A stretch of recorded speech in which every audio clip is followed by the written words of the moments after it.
Halo, sahabat hukum. Ketidakadilan di mana saja adalah ancaman bagi keadilan di mana-mana. Martin Luther King, aktivis Amerika. Dalam video kali ini, saya akan memberikan penjelasan mengenai sistem hukum Indonesia. Setiap negara, termasuk Indonesia, memiliki sistem hukum untuk mengatur pemerintahannya. Sistem hukum di Indonesia menganut sistem hukum Eropa kontinental atau civil law.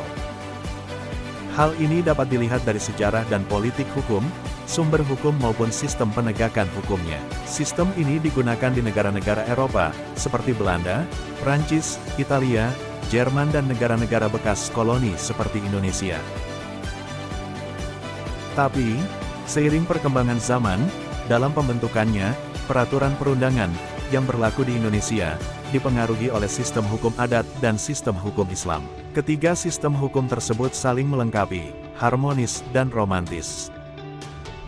Sedangkan hukum adat sebagai hukum yang asli, yang tumbuh dan berkembang dari kebiasaan-kebiasaan masyarakat, mempengaruhi proses berlakunya hukum di Indonesia.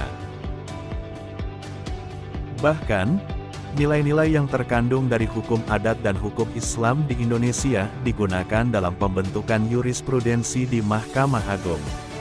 Sistem hukum di Indonesia merupakan campuran antara sistem hukum Eropa, hukum agama, dan hukum adat.